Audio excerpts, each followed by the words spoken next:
Hello friends, ಎಲ್ಲರಿಗೂ ನಮಸ್ಕಾರ. ಇವತ್ತು ಸೊಪ್ಪುಗಳನ್ನೆಲ್ಲ ಒಣಗಿಸ್ಕೊಂಡು ಪುಡಿ ಮಾಡೋದು ವಿಡಿಯೋ ಮಾಡ್ತಾ ಇದ್ದೀನಿ. ನಾನಿಲ್ಲಿ ಕರ್ಬೇವಿನ ಸೊಪ್ಪು ಮತ್ತೆ ಪುದೀನ ಸೊಪ್ಪು, ಒಂದೆಲ್ಗ ಸೊಪ್ಪು ಅಂದ್ರೆ ಬ್ರಾಹ್ಮಿ, ನುಗ್ಗೆ ಸೊಪ್ಪು, ಈ 4 ಸೊಪ್ಪುಗಳನ್ನ ತೊಳೆದು ಸ್ವಲ್ಪ ಬಿಸಿಲಲ್ಲಿ ಒಣಗಿಸ್ಕೊಂಡು 1-2 ದಿನ ಪುಡಿ ಮಾಡ್ಕೊಂಡಿದ್ದೀನಿ. ಅದನ್ನ ಯಾವ ರೀತಿ ಮಾಡೋದು ನೋಡೋಣ ಬನ್ನಿ. ನೋಡಿ, ಈ ದಿನ ಯಾವ್ಯಾವ್ದು ಪೌಡರ್ ಮಾಡ್ತಾ ಇದ್ದೀನಿ ಅಂತ ಹೇಳಿ. ಇದು ಕರ್ಬೇವಿನ ಸೊಪ್ಪು ಗಿಡದಲ್ಲಿ ಜಾಸ್ತಿ ಬಿಟ್ಟಿತ್ತು, ನಮ್ಮ ಗಿಡದಲ್ಲೇನೆ ಬಿಸಿಲಿರೋದ್ರಿಂದ. ಇನ್ನು ಮಳೆಗಾಲದಲ್ಲಿ ನಮಗೆ ಕೆಲವೊಂದ್ಸಲ ಸೊಪ್ಪು ಸಿಗೋದಿಲ್ಲ, ಹಾಗಾಗಿ ಬಿಸಿಲಿದ್ದಾಗ ಚೆನ್ನಾಗಿ ತೊಳೆದು ಒಣಗಿಸ್ಕೊಂಡು ಪುಡಿ ಮಾಡಿ ಇಟ್ಕೋಬೇಕು. ಇದು ಒಂದೆಲ್ಗ ಅಂತ ನಿಮ್ಗೆ ಗೊತ್ತಿರಬಹುದು. ಒಂದೆಲ್ಗ ಅಂದ್ರೆ ಈ ರೀತಿ ಇರುತ್ತೆ, ಕರಾವಳಿ ಸೈಡ್ ನಲ್ಲಿ ಜಾಸ್ತಿ ಸಿಗುತ್ತೆ. ಅಕಸ್ಮಾತ್ ನಿಮ್ಗೆ ಏನಾದ್ರು ಸಿಕ್ಕಿದ್ರೆ ಒಂದು ಪಾಟ್ನಲ್ಲಾದ್ರೂ ಹಾಕೊಳ್ಳಿ. ಬೆಳಗ್ಗೆ ಎದ್ದು ಇದನ್ನ ಬರೀ ಇದು ಒಂದು 5 ಎಲೆ ಅಥವಾ 3 ಎಲೆ ತಿನ್ನೋದ್ರಿಂದ ನಿಮ್ಗೆ ಎಷ್ಟೆಲೆ ಲಭ್ಯ ಇರುತ್ತೆ ಅಷ್ಟೆಲೆ ಒಂದು 4-5 ಎಲೆ ತಿನ್ನೋದ್ರಿಂದ ಶುಗರ್ ಕೂಡ ಕಂಟ್ರೋಲ್ ಬರುತ್ತೆ, ಮತ್ತೆ ಹಿಮೋಗ್ಲೋಬಿನ್ ಕೂಡ ಜಾಸ್ತಿ ಆಗುತ್ತೆ. ಒಂದೆಲ್ಗನ ಹಸಿದ್ ಕೂಡ ಉಪಯೋಗಿಸ್ತಾರೆ, ತಂಬುಳಿ ಮಾಡ್ತಾರೆ. ಅಥವಾ ನಮ್ಗೆ ಯಾವಾಗಲೂ ಇದು ಸಿಗೋದಿಲ್ಲ, ನಮ್ಗೆ ಯಾವಾಗಲೂ ಸ್ಟೋರ್ ಆಗಲ್ಲ ಅಥವಾ ಫ್ರೆಶ್ ಆಗಿರೋದು ಸಿಗಲ್ಲ ಅಂದ್ರೆ ಸೊಪ್ಪು ಸಿಕ್ತಾಗ ಈ ತರ ತೊಳೆದ್ಬಿಟ್ಟು ಚೆನ್ನಾಗಿ ಒಣಗಿಸಿ ಪುಡಿ ಮಾಡಿ ಇಟ್ಕೊಳ್ಬಹುದು. ನಾನು ಆಕ್ಚುಲಿ ಮಕ್ಳಿಗೆಲ್ಲ ಇದನ್ನ ಬರೀ ತಿನ್ನಲ್ಲ ಅಂತೇಳಿ ಬೂಸ್ಟ್ ಜೊತೆಗೆ ಪುಡಿ ಮಾಡ್ಕೊಡ್ತಿದ್ದೆ. ಇದನ್ನ ಪುಡಿ ಮಾಡಿ ಸಪ್ರೇಟ್ ಆಗಿ ಇಟ್ಕೊಂಡು ಅವರು ಕುಡಿಯುವಂತ ಬೂಸ್ಟ್, ಹಾರ್ಲಿಕ್ಸ್ ಏನ್ ಕುಡಿತಾರೆ ಮಕ್ಳು, ಹಾಲು ಕುಡಿತಾರಲ್ಲ, ಅದಕ್ಕೆ ಸ್ವಲ್ಪ ಒಂದು 1/4 ಸ್ಪೂನ್ ಅಷ್ಟು ಹಾಕೊಟ್ರೆ ಗೊತ್ತಾಗೋದಿಲ್ಲ. ಚೆನ್ನಾಗಿ ಒಣಗಿಸಿ ಪುಡಿ ಮಾಡಿ ರೆಡಿ ಮಾಡಿ ಇಟ್ಕೊಳ್ಳಿ. ನಿಮ್ಗೆ ಸಿಕ್ಕಿದ್ರೆ ತರ ಮಾಡ್ಕೊಳ್ಳಿ. ಇದು ಪುದೀನ ಸೊಪ್ಪು, ಇದು ಕೂಡ ನಮ್ಮ ಮನೆಯಲ್ಲೇ ಬಿಟ್ಟಿದಂಥದ್ದು. ತುಂಬಾ ದಿನ ಬಿಟ್ಟರೆ ಹಾಳಾಗುತ್ತೆ. ಈಗ ನೋಡಿ, ಕಿತ್ಕೊಂಡು ಬಂದಿದ್ದೀನಿ, ತೋರಿಸ್ತೀನಿ. ಇದು ನಾನೇ ನೆನ್ನೆ ಇಟ್ಟಿದ್ದಂಥದ್ದು. ನೀವು ಪುದೀನ ಸೊಪ್ಪು ತಗೊಂಡ್ಬರ್ತೀರಲ್ಲ, ತಗೊಂಡ್ ಬಂದು ಸೊಪ್ಪೆಲ್ಲ ಬಿಡಿಸ್ಕೊಂಡು ಕಡ್ಡಿ ಇರುತ್ತಲ್ಲ, ಆ ಕಡ್ಡಿ ನೆಟ್ರೆ ಸಾಕು, ನಿಮ್ಗೆ ಪುದೀನ ಸೊಪ್ಪು ಇಷ್ಟು ಚೆನ್ನಾಗಿ ಬರುತ್ತೆ.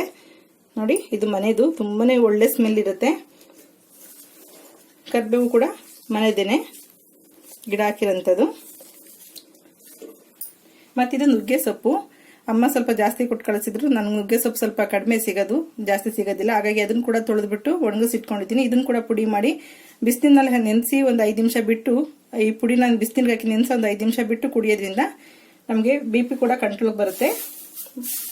ಮತ್ತೆ ಥೈರಾಯ್ಡ್ ಇರೋರು ಕೂಡ ತುಂಬಾನೇ ಒಳ್ಳೇದು ಅಂತ ಹೇಳ್ತಾರೆ. ಮತ್ತೆ ಡಯಾಬಿಟಿಸ್ನವ್ರಿಗೂ ಒಳ್ಳೇದು. ಅದರಲ್ಲೂ ಕಬ್ಬಿಣದ ಅಂಶ ಜಾಸ್ತಿ ಇರೋದ್ರಿಂದ ಆ ತರ ಉಪಯೋಗಿಸ್ಕೊಳ್ಬಹುದು. ನಮಗೆ ಫ್ರೆಶ್ ಸೊಪ್ಪು ಸಿಗಲ್ಲ ಅಂದಾಗ ಒಣಗಿಸಿ ಕೂಡ ಈ ತರ ಉಪಯೋಗಿಸ್ಕೊಳ್ಬಹುದು. ಅಥವಾ ಪುದೀನನು ಕೆಲವೊಂದ್ಸಲ ನಮಗೆ ಮಳೆಗಾಲದಲ್ಲಿ ತುಂಬಾ ಅಂಗಡಿಗೆ ಹೋಗಿಲ್ಲ, ತರೋದಿಕ್ಕಾಗಲ್ಲ, ತುಂಬಾ ಮಳೆ ಬರ್ತಿರೋ ಹೋಗೋದಿಕ್ಕಾಗಲ್ಲ ಕರಾವಳಿ ಸೈಡ್ ನಲ್ಲೆಲ್ಲ, ಅವಾಗ ಕೂಡ ಇದು ತುಂಬಾನೇ ಉಪಯೋಗ ಆಗುತ್ತೆ. ಮತ್ತೆ ಚಟ್ನಿ ಪುಡಿಗಳಿಗೆಲ್ಲ ಕರಿಬೇವು ಮತ್ತೆ ಪುದೀನ ಎಲ್ಲಾನು ತುಂಬಾನೇ ಚೆನ್ನಾಗಿರುತ್ತೆ ಪೌಡರ್ ಮಾಡಿ ಹಾಕೋದ್ರಿಂದ. ನೀವು ಯಾವುದೇ ಸೊಪ್ಪನ್ನ ಒಣಗಿಸ್ತೀನಿ ಅನ್ನೋದಾದ್ರೂ ಕೂಡ ನೀರಿನಲ್ಲಿ ಒಂದು 5 ನಿಮಿಷ ನೆನೆಸಿ ಒಂದ್ 2-3 ಸಲ ನೀರಿನಲ್ಲಿ ತೊಳ್ಕೊಳ್ಳಿ. ಒಂದೇ ಸಲಿಗೆ ಹೋಗಲ್ಲ ಗಲೀಜು. ಒಂದ್ 2-3 ಸಲ ತೊಳ್ಕೊಂಡು ಆಮೇಲೆ ಅದನ್ನ ಒಂದು ಕಾಟನ್ ಈ ತರ ಒಂದು ಬ್ಯಾಗ್ ಇದೆಯಲ್ಲ, ವೇಸ್ಟ್ ಕ್ಲಾತ್ ಅಲ್ಲಿ ಬ್ಯಾಗ್ ಹೊಲ್ದಿದ್ನಲ್ಲ, ಆ ತರ ಒಂದು ಬ್ಯಾಗ್ ನಲ್ಲಿ ಹಾಕ್ಬಿಟ್ಟು ನೀವು ಒಣಗಾಕೋದ್ರಿಂದ ನೀರು ಕೂಡ ತುಂಬಾ ಚೆನ್ನಾಗಿ ಬೇಗ ಡ್ರೈ ಆಗುತ್ತೆ. ಈ ತೇವಾಂಶ ಇರೋದ್ರಿಂದ ಧೂಳು ಕೂಡ ಕೂತ್ಕೊಳ್ಳಲ್ಲ. ತುಂಬಾ ಚೆನ್ನಾಗಿ 2 ದಿನಕ್ಕೆ ಒಣಗೋಗುತ್ತೆ ಬಿಸಿಲಿರೋದ್ರಿಂದ. ನಾನು ಮೊದಲಿಗೆ ಪುದೀನ ಸೊಪ್ಪನ್ನು ಪುಡಿ ಮಾಡ್ಕೊಳ್ತಾ ಇದ್ದೀನಿ. ಫ್ಲೇವರ್ ತುಂಬಾನೇ ಚೆನ್ನಾಗಿದೆ. ಬಟ್ಟೆಯಲ್ಲಿ ಒಣಗಿಸೋದ್ರಿಂದ ನಿಮ್ಗೆ ಧೂಳು ಕೂತ್ಕೊಳ್ಳಲ್ಲ, ಒಂದ್ ಬೆನಿಫಿಟ್. ಆದ್ರೆ ಅದು ಸ್ಮೆಲ್ ಕೂಡ ಹಾಗೆ ಇರುತ್ತೆ, ತುಂಬಾನೇ ಚೆನ್ನಾಗಿರುತ್ತೆ. ಪುದೀನ ಸೊಪ್ಪನ್ನೆಲ್ಲ ಜರಡಿ ಇಟ್ಕೊಂಡಿದ್ದೀನಿ. ಇದನ್ನ ಬೇಕಾದ್ರೆ ಹಾಗೆ ಇಟ್ಕೊಂಡು ನೀವು ಯಾವ್ದನ್ನ ಚಟ್ನಿ ಪುಡಿ ಮಾಡೋದಿದ್ರೆ ಉಪಯೋಗಿಸ್ಕೊಳ್ಬಹುದು. ಈ ತಿರುಳನ್ನೆಲ್ಲ ಬಿಸಾಕ್ಬೇಕಂತ ಅವಶ್ಯಕತೆ ಇಲ್ಲ, ಯಾಕೆಂದ್ರೆ ಎಲ್ಲ ತೊಳೆದು ಚೆನ್ನಾಗಿ ಒಣಗಿಸ್ಕೊಂಡಿದೀವಿ. ಸ್ವಲ್ಪ ಕ್ವಾಂಟಿಟಿ ಕಡಿಮೆ ಇರೋದ್ರಿಂದ ಮಿಕ್ಸಿಲಿ ಬೇಗ ಪುಡಿ ಹಾಕೋದಿಲ್ಲ. ನೀವು ಈ ಚಟ್ನಿ ಪುಡಿಗೆ ಏನಾದ್ರು ಇದನ್ನ ಪುದೀನ ಸೊಪ್ಪಿನ ಪುಡಿನ ಉಪಯೋಗಿಸ್ತೀವಿ ಅನ್ನೋದಾದ್ರೆ ಡ್ರೈನ ಆದಷ್ಟು ಒಂದು 1/4 ಸ್ಪೂನ್ ಲೆಕ್ಕದಲ್ಲಿ ಹಾಕೊಳ್ಳಿ. ನೀವು 2 ಸ್ಪೂನ್ ಪುದೀನ ಸೊಪ್ಪು ಹಾಕ್ತಿವಿ ಅನ್ನೋದಾದ್ರೆ ಒಂದು 1/4 ಸ್ಪೂನ್ ಪುಡಿ ಇರೋ ಸಾಕಾಗುತ್ತೆ, ಯಾಕಂದ್ರೆ ತುಂಬಾನೇ ಸ್ಟ್ರಾಂಗ್ ಇರುತ್ತೆ ಪೌಡರು. ನಾನೀಗ ಅದೇ ಜರಿಗೆ ಕರ್ಬೇವಿನ ಸೊಪ್ಪು ಹಾಕೊಂಡು ಪೌಡರ್ ಮಾಡ್ಕೊಳ್ತಿದ್ದೀನಿ. ಚೆನ್ನಾಗಿ ಒಣಗಿದೆ, ಸ್ವಲ್ಪ ಸ್ವಲ್ಪ ನೋಡಿ ಹಾಕೊಳ್ಳಿ. ಕರ್ಬೇವಿನ ಸೊಪ್ಪು ತುಂಬಾ ದಿನ ಇಟ್ಟು ಕಪ್ಪು ಕಲರ್ ಆಗ್ಬಿಡುತ್ತೆ. ನಿಮ್ಗೆ ಆಲ್ಮೋಸ್ಟ್ ಅಲ್ಲ 1 ತಿಂಗಳು ತನಕ ಸ್ಟೋರ್ ಮಾಡಬಹುದು ಫ್ರಿಜ್ನಲ್ಲಿ. ಈ ತರ ಒಣಗಿಸಿ ಇಟ್ಕೊಳ್ಳೋದ್ರಿಂದ ನೀವು ಸಾಂಬಾರ್ ಪುಡಿಗಳು ಯಾವ್ದಾರ ಮಾಡೋದಿದೆ, ಚಟ್ನಿ ಪುಡಿ, ಬಿಸಿಬೇಳೆ ಬಾತು, ಹೊಂಗೆ ಬಾತ್, ನೀವು ಎಲ್ಲಿ ಇದನ್ನ ಉಪಯೋಗಿಸ್ತೀರಾ ಕರ್ಬೇವಿನ ಸೊಪ್ಪನ್ನ, ಅದೆಲ್ಲ ಒಣ ಪೌಡರ್ನೇ ಉಪಯೋಗಿಸ್ಕೊಳ್ಬಹುದು. ನಿಮ್ಗೆ ಬಿಸಿಲಿದಾಗ ಅಷ್ಟೇ ಮಾಡಕ್ ಚಾನ್ಸ್ ಇದೆ, ಮಳೆಗಾಲ ಬಂತಂದ್ರೆ ನಾವು ಏನು ಒಣಗ್ಸೋದಿಕ್ಕಾಗಲ್ಲ. ನೋಡಿ, ಕರ್ಬೇವಿನ ಸೊಪ್ಪು ಕೂಡ ಜರಡಿ ಹಿಡಿದಾಗಿದೆ.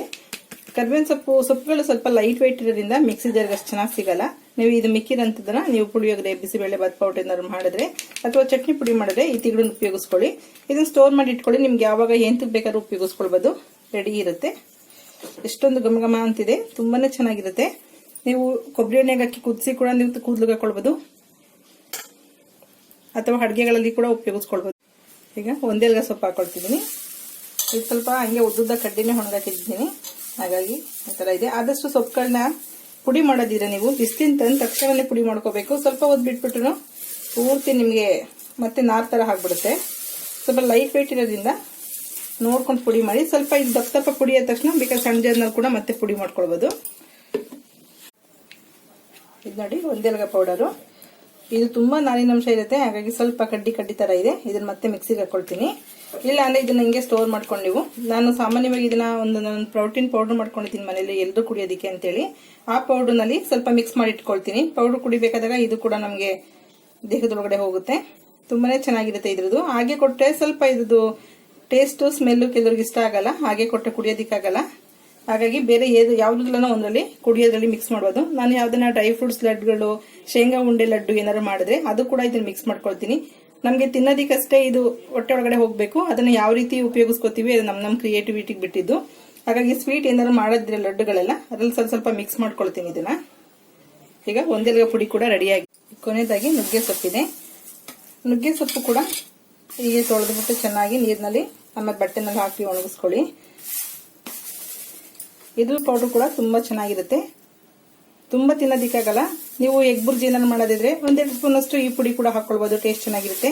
ಅಥವಾ ಯಾವ್ದನ್ನ ಪರಾಟ ಮಾಡೋದಾದ್ರೆ ನೀವು ವೆಜಿಟೇಬಲ್ಸ್ ಪರಾಟನ, ಇಲ್ಲಿ ನಾನು ತೋರಿಸಿದಂತ ಪುಡಿಗಳಿದೆಯಲ್ಲ, ಕರಿಬೇವಿನ ಸೊಪ್ಪು ಆಗ್ಬಹುದು ಅಥವಾ ಒಂದೆಲ್ಗ ಆಗ್ಬಹುದು. ಕರಿಬೇವಿನ ಸೊಪ್ಪು ಯಾವ ರೀತಿ ತಿನ್ಬಹುದು, ಆದ್ರೆ ಒಂದೆಲ್ಗ ಮತ್ತೆ ನುಗ್ಗೆ ಸೊಪ್ಪನ್ನ ಆಲ್ಮೋಸ್ಟ್ ಒಣಗಿಸಿರೋದ ಉಪಯೋಗಿಸೋದಿಕ್ಕಾಗಲ್ಲ, ಯಾರು ಉಪಯೋಗಿಸೋದಿಲ್ಲ. ಸ್ವಲ್ಪ ಸ್ಮೆಲ್ ಸ್ಟ್ರಾಂಗ್ ಇರುತ್ತೆ ಇದು. ಹಾಗಾಗಿ ನೀವು ಪರೋಟಗಳೇನಾದ್ರು ಮಾಡಿದಾಗ ಅಥವಾ ಸಬ್ಜಿ ಮಾಡಿದಾಗ ಕಸ್ತೂರಿ ಮೆಂತ್ಯ ತರನೇ ಈ ಪೌಡರ್ಗಳನ್ನು ಕೂಡ ಉಪಯೋಗಿಸ್ಕೊಳ್ಬಹುದು. ಇದನ್ನು ಒಳ್ಳೆ ಟೇಸ್ಟ್ ಕೊಡುತ್ತೆ. ನೋಡಿ, ನುಗ್ಗೆ ಸೊಪ್ಪಿನ ಕೂಡ ರೆಡಿಯಾಗಿದೆ ಪೌಡರು. ಇದನ್ನು ಕೂಡ ಅಷ್ಟೇ ನಾನು ಅವಾಗಲೇ ಹೇಳ್ದಂಗೆ ಎಗ್ ಬುರ್ಜಿ ತರ ಮಾಡ್ಕೊಳ್ಬಹುದು. ಅಥವಾ ಪ್ಲೈನ್ ದಾಲ್ ಮಾಡಿದ್ರೆ ದಾಲ್ಗೆ ಸ್ವಲ್ಪ ಒಗ್ಗರಣೆಗೆ ಹಾಕೊಳ್ಬಹುದು, 1-2 ಸ್ಪೂನ್ ಅಷ್ಟು.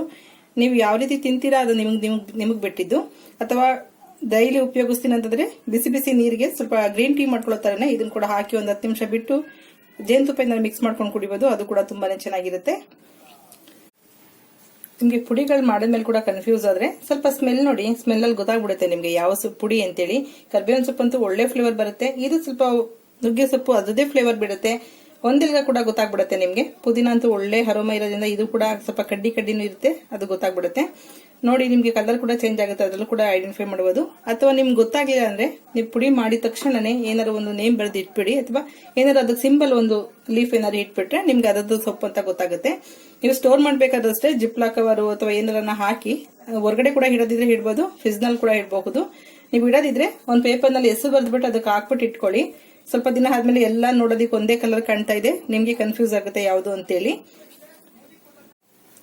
ನೀವು ಈ ಸೊಪ್ಪುಗಳನ್ನೆಲ್ಲ ಪುಡಿ ಮಾಡಾದ್ಮೇಲೆ ಫ್ರಿಜ್ ನಲ್ಲಿ ಇಡದಿದ್ರೆ ನೀವು 1 ವರ್ಷ ತನಕ ಕೂಡ ಇಡಬಹುದು. ಹೊರಗಡೆ ಇಡದಿದ್ರೆ ನೀವು 1 ತಿಂಗಳಿಂದ 2 ತಿಂಗಳ ಒಳಗಡೆ ಮಾತ್ರ ಯೂಸ್ ಮಾಡ್ಕೋಬೇಕಾಗುತ್ತೆ. ಯಾಕೆಂದ್ರೆ ಸೊಪ್ಪಾಗಿರೋದ್ರಿಂದ ನಿಮ್ಗೆ ಬೇಗ ಗೂಡಾಗ್ಬಿಡುತ್ತೆ. ಹಾಗಾಗಿ ನೀವು ತುಂಬಾ ದಿನ ಬಳಕೆ ಬೇಕು ಅನ್ನೋದಾದ್ರೆ ನಿಮ್ಗೆ ಫ್ರಿಜ್ ನಲ್ಲಿ ಇಟ್ಕೊಳ್ಳಿ.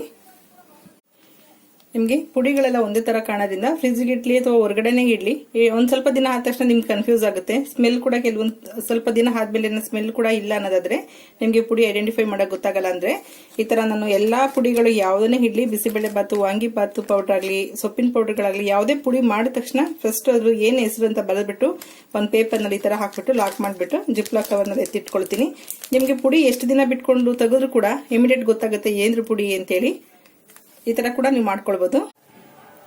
ನೋಡಿದ್ರಲ್ಲ ಫ್ರೆಂಡ್ಸ್, ಎಷ್ಟು ಸಿಂಪಲ್ ಆಗಿ ಮಾಡ್ಕೊಳ್ಬಹುದು ಅಂತೇಳಿ ಮನೆಯಲ್ಲೇನೆ. ಇನ್ನು ಕೊತ್ತಂಬರಿ ಸೊಪ್ಪಿನ ಪೌಡರ್ ಮಾಡಬಹುದು, ಈರುಳ್ಳಿ, ಬೆಳ್ಳುಳ್ಳಿ ಎಲ್ಲಾನು ಪೌಡರ್ ಮಾಡಬಹುದು. ನಿಂಬೆಹಣ್ಣು ಪುಡಿ ಕೂಡ ತುಂಬಾನೇ ಚೆನ್ನಾಗಿರುತ್ತೆ, ಅದನ್ನು ಕೂಡ ಟ್ರೈ ಮಾಡಿದೀನಿ. ಮುಂದಿನ ವಿಡಿಯೋದಲ್ಲಿ ಅದನ್ನು ಕೂಡ ತೋರಿಸ್ಕೊಡ್ತೀನಿ. ಇದನ್ನ ಬಳಸ್ಕೊಳ್ಳೋದು, ಪುಡಿ ಮಾಡೋದಕ್ಕಿಂತ ಇದನ್ನ ಯೂಸ್ ಮಾಡ್ಕೊಳ್ಳೋದು ಕೂಡ ಗೊತ್ತಿರಬೇಕು. ತುಂಬಾ ಚೆನ್ನಾಗಿರುತ್ತೆ. ಎಲ್ಲಾನು ನೀವು ಬಿಸಿದಾಗ ಮಾಡಿ ಇಟ್ಕೊಂಡ್ರೆ ಒಳ್ಳೆ ಫ್ಲೇವರ್ ಕೂಡ ತುಂಬಾ ಚೆನ್ನಾಗಿರುತ್ತೆ. ನೀವು ಬಟ್ಟೆನಲ್ಲಿ ಒಣಗಿಸೋದ್ರಿಂದ ಅದು ಕಲರ್ ಕೂಡ ಹಾಗೇನೆ ತುಂಬಾನೇ ಚೆನ್ನಾಗಿರುತ್ತೆ. ಕರ್ಬೇವಿನ ಸೊಪ್ಪಿನ ಪೌಡರು, ಪುದೀನ ಪೌಡರು, ಒಂದೆಲ್ಗ ಪೌಡರು, ಇದು ನುಗ್ಗೆ ಸೊಪ್ಪಿನ ಪೌಡರು ತುಂಬಾನೇ ಚೆನ್ನಾಗಿದೆ. ಓಕೆ ಫ್ರೆಂಡ್ಸ್, ಈ ವಿಡಿಯೋ ಇಷ್ಟ ಆಗಿದೆ ಲೈಕ್ ಮಾಡಿ, ಶೇರ್ ಮಾಡಿ, ಸಬ್ಸ್ಕ್ರೈಬ್ ಮಾಡಿ. ನೀವು ಕೂಡ ಬಿಸಿಲಿದ್ದಂಗೆ ಮನೇಲಿ ಒಂದ್ಸಲ ಟ್ರೈ ಮಾಡ್ಕೊಳ್ಳಿ. Okay, bye, thank you.